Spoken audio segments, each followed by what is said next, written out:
And even when I was in the hospital, I don't remember nothing for probably the first 6 weeks when I was in the hospital. Wait, you was in the hospital for 6 weeks? Yeah, I was in the hospital for like. And you don't even remember being in the hospital? I don't remember. Like, Al Haymon came to the hospital. I don't remember none of that. I didn't know he came to the hospital probably like 4 months after being in the hospital. No. Fight Terence Crawford. Errol Spence tells the story how he been calling for Bud Crawford ever since he was on his deathbed in the hospital with no teeth in his mouth and one eye. We gonna talk about it in this video, but before we do that, make sure that y'all hit my like button and subscribe to the channel if y'all not already subbed. Y'all don't want to miss this one. What's happening with it, y'all? Man, I can't wait till this fight on July the 29th, man. It's going down, and y'all better buy this pay-per-view if y'all not going to this fight. Because if y'all out here talking about y'all boxing fans and you streaming this Errol Spence versus Terence Crawford fight, and this fight don't do big numbers, don't worry. We ain't gonna get no more big fights like this. Real talk. Make sure that y'all buy the fight. Pay for the fight. You know what I'm talking about? Don't stream it if you're a real boxing fan. Let's come together and show these promoters that if you put on the fights that we want to see, we're going to pay for it. But if you keep putting on trash fights, we ain't going to pay for it. But other than that, man, I can't wait for this fight to go down because I know in my heart that this fight is going to be the one. This fight is going to be a hell of a fight. Whether it lasts all 12 rounds or whether it ends early, this fight is going to be a fight that everybody want to see. Not only boxing fans, I'm talking about anybody that like to see two dudes go in there and dog it out. This the one. You ain't even got to be a boxing fan, but I guarantee you, if you watch this fight on July the 29th, you're going to become a boxing fan. And Errol Spence, man, he's just a real down-to-earth dude. I like to hear him speak. I like when he do interviews. He don't do interviews too often, but when he do interviews, you can just tell, man, he's just a real down-to-earth dude. And what you see is what you get with him. You know, in front of the camera or behind closed doors. That's just how he is, man. He a humble, down-to-earth dude, man. And we all know that Errol Spence, he suffered a horrendous car accident back in 2019. You know, I believe it was in September 2019, and he almost lost his life. It was a miracle that he survived that car accident. I don't have to go through the details because y'all know already by now.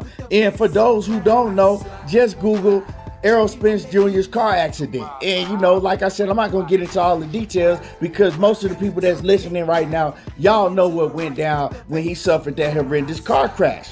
But EJ, man, he was on $1 million worth of game. And shout out to Gille Wallie, man. A hell of an interview. I really enjoyed it. And EJ, man, like I said, he just talked about how when he suffered that car accident, like, he didn't even remember nothing for 6 weeks. For 6 weeks when he was in the hospital, he don't even remember nothing until after 6 weeks. Then he said he started remembering things. So he told a story about how when he woke up, Al Haymon went to go see him.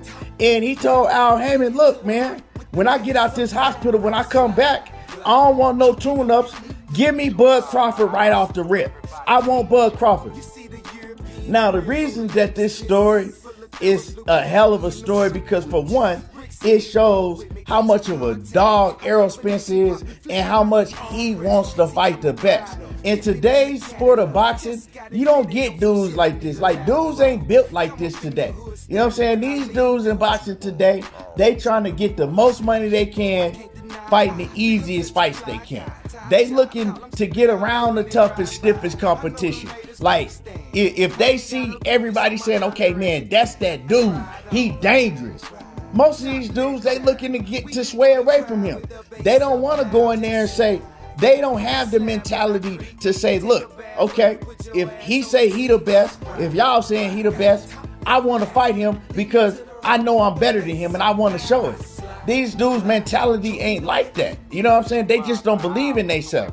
But Errol Spence, he believes in himself. You know what I'm talking about? Win, lose, or draw, he want to fight the best to show the world that I'm the best. I got an old school throwback mentality. Another thing that makes this story so intriguing is because You had the whole BPC, the Bud Protection Committee, for years and years saying that Errol Spence, oh man, he's afraid of Crawford. He don't want to fight Crawford. You even had Crawford running around saying that, right? Now, I know that ESPN and Top Rank, they was putting a battery in his back because now, if you hear Crawford speak, he'll lie and say that he was never saying that. But we all know that he was saying that. You know what I'm saying? ESPN was saying that. Their commentators were saying that. Terence Crawford's family was saying that. And Bud was saying it himself. Even though he didn't believe it, even though he knew it wasn't true, but he was running with the story, you know? And that was the story around boxing for a long time, that Errol Spence was afraid of Terence Crawford. He was running and hiding and ducking Terence Crawford. Tim Bradley, he's ducking him. Yes, I said it. I said it. He's ducking him. Yeah, you know. So that was the narrative that they was running with. So this story lets you know how bad Errol Spence wanted to fight Bud Crawford. He was sick of hearing that stuff. Now, what I'm going to do is I'm going to play y'all the audio and let y'all hear exactly what he had to say, and then we're going to come back and we're going to cook on it. You even asked my mom and my dad, the first time I got out the hospital, I stayed in a high rise in Uptown, and I walked up like 20, 30 flights of steps like 2 weeks after the hospital. And even when I was in the hospital, I don't remember nothing for probably the first 6 weeks when I was in the hospital. Wait, you was in the hospital for 6 weeks? Yeah, I was in the hospital for like and you don't even remember being in the hospital? I don't remember. Like, Al Haymon came to the hospital. I don't remember none of that. I didn't know he came to the hospital probably like 4 months after being in the hospital. No, time out. Did you show Al come or the ghost of Al? Because Al is really a ghost. Right. Like, did he really come himself? Because he's a fucking ghost. Or you was just dreaming. And Al walked in there, nigga, what's up? Nah, everybody. Nigga, we gotta get this money. Nigga, what we gonna do? Everybody told me, and everybody told me, I was telling him that after I got out of the hospital, I want to fight Terence Crawford. And you don't even remember this shit. Yeah. Because he woke all up on the Xannies, you. I'm missing teeth every day. Hype me up, somebody, yeah, don't worry about it. We're gonna get there for you. But you was thinking about Bud in the hospital. So y'all heard it, man. That's determination right there. You know what I'm saying? That's a killer right there. This man was laying on his deathbed thinking about, when I heal up, I'm going straight to Bud Crawford. Now, we heard Bud Crawford saying that I don't want to fight Errol Spence off of an injury, off of coming off the car accident, because I'm not going to get no credit for it. So, I mean, it wasn't possible to happen.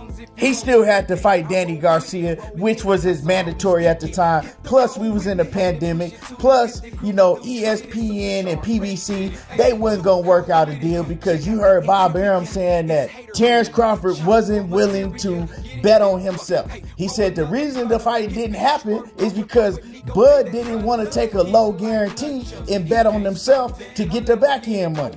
So he said he wasn't finna overpay Terence Crawford and gamble on what the fight was going to do, what the numbers was going to do.